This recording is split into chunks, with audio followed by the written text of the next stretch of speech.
Question होगा 346 से। कल तक जो क्लास हुआ उसमें हम लोग 345 क्वेश्चन को कवर कर चुके हैं और आज देखना है 346 से। टॉपिक है ध्वनि से ही रिलेटेड। तो ये थोड़ा सा आप लोग से अपील है कि वीडियो को इसी तरह से लाइक और शेयर जरूर कीजिए, शेयर कर दीजिए। चलिए देखते हैं क्वेश्चन। कह रहा ध्वनि की तीव्रता, कह रहा ध्वनि की तीव्रता आयाम, आवृत्ति तथा घनत्व के व्युत्क्रमानुपाती, लेकिन स्रोत से दूरी के वर्ग के क्या होंगे। फिर से क्वेश्चन समझ। कह रहा ध्वनि की तीव्रता आयाम हो गया, आवृत्ति हो गया आपका, घनत्व के कह रहा है अनुक्रमानुपाती, लेकिन स्रोत से दूरी के वर्ग के क्या होंगे, याद रखना है व्युत्क्रमानुपाती होंगे। चलिए आगे क्वेश्चन देखिए। कहता मनुष्य की अधिकतम श्रव्यता सीमा कितनी है। मतलब कहने का अर्थ ये हुआ, कह रहा है क्वेश्चन आपका कि मनुष्य की अधिकतम श्रव्यता सीमा कितनी है। मतलब मनुष्य कहां तक सुन सकता है ज्यादा से ज्यादा। आपको याद रखना है इसका करेक्ट आंसर होगा 95 डीबी। 95 डीबी का अर्थ हुआ डेसिबल, याद रखना है डेसिबल। तो 95 डेसिबल तक। आगे देखिए क्वेश्चन।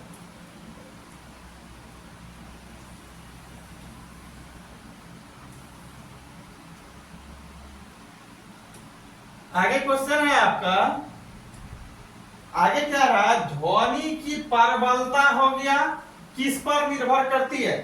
ध्वनि की प्रबलता किस पर निर्भर करती है, यह किन चीजों पर निर्भर करती है। क्या चीज, ध्वनि की प्रबलता। तो आपको याद रखना है व्यक्ति की कान की सुग्राहिता पर, व्यक्ति की कान की सुग्राहिता पर ध्वनि की प्रबलता निर्भर करती है। आगे देखिए।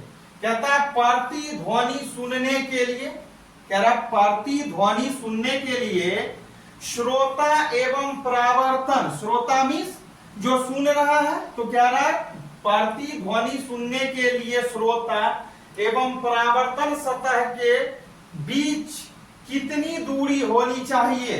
तो प्रतिध्वनि सुनने के लिए श्रोता और परावर्तन सतह या परावर्तक सतह की बीच की जो दूरी होनी चाहिए वह 16.6 मीटर से लेकर के 17 मीटर के अंदर होनी चाहिए, रेंज के बीच। तो ही प्रतिध्वनि सुनने के लिए श्रोता सुन पाएंगे। चलिए आगे देखिए। आगे है कान पर ध्वनि का प्रभाव कितना देर तक रहता। हम जो ध्वनि सुनते हैं कल ही बताए थे, कान से हम जो कुछ भी सुनते हैं उसे ध्वनि कहते हैं। तो आपका क्वेश्चन है कान पर ध्वनि का प्रभाव कितना देर तक रहता है, मतलब कितने समय तक के लिए कान पर ध्वनि का प्रभाव रहता है। तो 1/10 सेकेंड तक याद रखना है, रहता है। चलिए आगे देखिए। तो इसका करेक्ट आंसर हो जाएगा 1/10। आगे क्वेश्चन देखिए। छोटा सा अपील है, इसी तरह से वीडियो को लाइक और शेयर करते रहिए। आगे देखिए। कहता ध्वनि दिन की अपेक्षा रात में अधिक सुनाई पड़ती है। बात सही।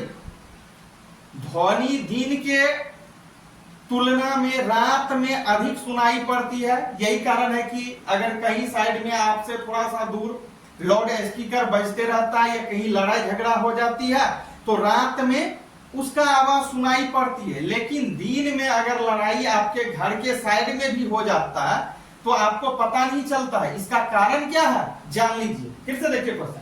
कहता है ध्वनि दिन की अपेक्षा रात में अधिक सुनाई क्यों पड़ती है। इसलिए पड़ती है कि ध्वनि के अपवर्तन के कारण। तो इसका करेक्ट आंसर हो जाएगा, आपको याद रखना है ध्वनि के अपवर्तन, ध्वनि के अपवर्तन के कारण। चलिए आगे देखिए क्वेश्चन। आगे है जब समान आयाम, कह रहा है जब समान आयाम, आयाम किसको बोलेंगे, आवृत्ति किसको बोलेंगे, ये सब बता दिए। कह रहा है जब समान आयाम एवं आवृत्ति, तो यहां बात किन की हो गई, आयाम की भी बात हो गई और आवृत्ति की भी बात हो गई। तो कह रहा है जब सामान्य आयाम एवं आवृत्ति की दो ध्वनि एक साथ, कह रहा है दो ध्वनि एक साथ किसी बिंदु पर पहुंचती है या पहुंच जाती है तो वह क्या होगा। तो कह रहा तो पुनः वितरित हो जाती है, तो इस परिघटना को क्या कहा जाएगा या क्या कहेंगे। तो याद रखना है ध्वनि का व्यतिकरण होता है, ध्वनि का व्यतिकरण। चलिए आगे देखिए, आगे आपका क्वेश्चन है, कह रहा जो गैस जितनी हल्की होगी उसमें ध्वनि की चाल उतनी ही, जो गैस जितनी अधिक हल्की होगी उसमें ध्वनि की चाल गति अधिक होगी या ध्वनि अधिक सुनाई देगी। देखिए कहता जो गैस जितनी हल्की होगी उसमें ध्वनि की चाल उतनी ही क्या हो जाएगी, अधिक हो जाएगी, यानी कि बढ़ जाएगी। जैसे ऑक्सीजन की अपेक्षा हम हाइड्रोजन में बोल सकते हैं अधिक होती है। आगे देखिए,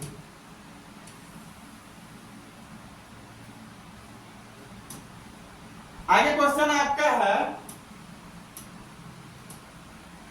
मिसाइल की ध्वनि, कहता है मिसाइल की ध्वनि, मिसाइल जो होता है दागने वाला, कहता है मिसाइल की ध्वनि तीव्रता कितनी होती है। कहने का अर्थ यह हुआ कि मिसाइल जो होता है ना, मिसाइल की ध्वनि तीव्रता कितनी होती है। तो याद रखना है इसका करेक्ट आंसर होगा 180 से लेके 190 डीबी। फिर से समझिए, कहता है मिसाइल की ध्वनि तीव्रता कितनी होती है। तो मिसाइल की ध्वनि तीव्रता जो होती है, ध्वनि की तीव्रता जो होती है मिसाइल में वह कितनी होती है, 180 से लेकर के 190 डीबी यानी कि डेसिबल के बीच होता है। आगे देखिए, कहता सोते हुए आदमी को जगाने के लिए, जब कोई व्यक्ति सो रहा है, कोई आदमी सो रहा है, तो उस आदमी को जगाने के लिए क्या करना होगा, कितनी ध्वनि तीव्रता की आवश्यकता होती है। फिर से समझिए इसको, कह रहा जब कोई व्यक्ति सो रहा होता है, जब कोई आदमी सो रहा होता है, तो उस सोए हुए आदमी को जगाने के लिए हमें कितने डेसिबल की ध्वनि की आवश्यकता पड़ती है। तो याद रखना है आपको 50 डीबी, 50 डीबी मतलब 50 डीबी यानी कि डेसिबल, 50 डेसिबल ध्वनि की आवश्यकता होती है। 50 डेसिबल ध्वनि की आवश्यकता कहां होती है, जब कोई व्यक्ति सो रहा है तो उस व्यक्ति को जगाने के लिए कितने डेसिबल ध्वनि का यूज किया जाता है, वहां 50 डेसिबल। चलिए आगे, कह रहा वायु यदि ध्वनि की दिशा में, कह रहा अगर वायु ध्वनि की दिशा में, वायु मीन्स हवा, कह रहा यदि हवा, चाहे अब बोल लीजिए वायु को हवा या हवा बोलिए, तो कहता है अगर वायु या हवा यदि ध्वनि की दिशा में, मतलब जिस दिशा में ध्वनि है उसी दिशा में हवा भी है, तो कहता है वायु यदि ध्वनि की दिशा में बह रही हो तो ध्वनि चाल एवं तीव्रता क्या होगा। जब ध्वनि की ही दिशा में, आवाज की ही दिशा में हवा चल रही हो या हवा की ही दिशा में ध्वनि चल रही हो ध्वनि, तो उस समय क्या होगा। तो आंसर याद रखना है दोनों बढ़ जाती है, याद रखना है। तो इसकी चाल भी बढ़ जाएगी ध्वनि का और इसकी तीव्रता भी, यानी कि हवा का भी और ध्वनि का भी। तो याद रखिए इसका करेक्ट आंसर होगा दोनों बढ़ जाती है। चलिए आगे देखिए, कहता है पानी के अंदर, पानी के अंदर, पानी के अंदर, पानी के अंदर, कह रहा है इसके अंदर, कह रहा पानी के अंदर ध्वनि की रिकॉर्डिंग किस यंत्र से की जाती है। मतलब पानी के भीतर जो ध्वनि का रिकॉर्डिंग किया जाता है, रिकॉर्ड किया जाता है, वह कौन सा यंत्र के द्वारा किया जाता है। याद रखना है हाइड्रोफोन के द्वारा। याद रखना है इसका करेक्ट आंसर होगा हाइड्रोफोन। हाइड्रोफोन के द्वारा। चलिए आगे देखिए।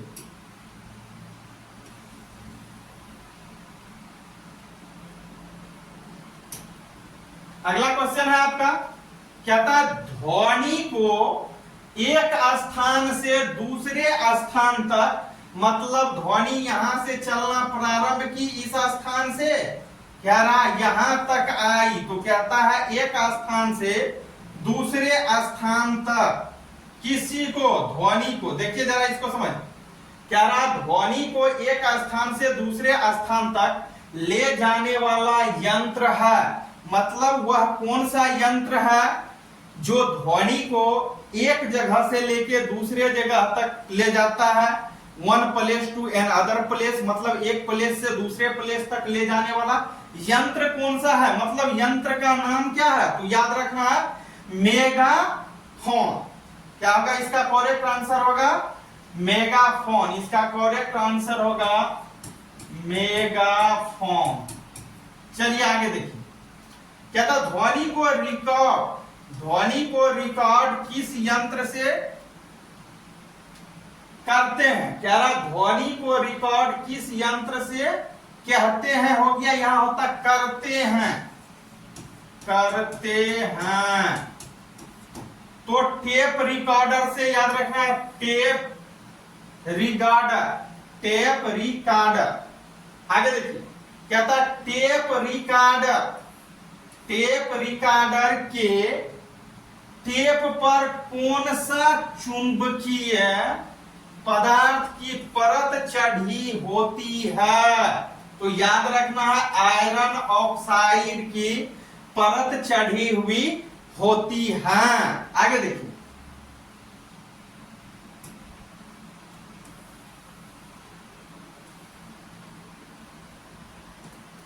आगे आपका क्वेश्चन है, आगे कह रहा है यदि कुएं में हम झांक कर आवाज सुनते हैं, कुएं में झांक करके, कह रहा कुआं कुछ इस टाइप से होता है, कह रहा यदि हम लोग कुएं के अंदर ऐसे झांक करके इसमें आवाज सुने, तो कह रहा है यदि कुएं में हम झांक कर, इसमें झांक करके हुलक करके आवाज लगाते हैं तो पुनः आवाज दोबारा सुनाई पड़ती है। बात सही है, कुआं है, इस कुएं में अगर झांक करके हुलक करके हम लोग जोर जोर से चिल्लाएंगे, आवाज लगाएंगे तो आवाज रिटर्निंग आता है। तो इसका कारण क्या है, फिर से क्वेश्चन देखिए, यदि कुएं में हम झांक कर आवाज लगाते हैं तो पुनः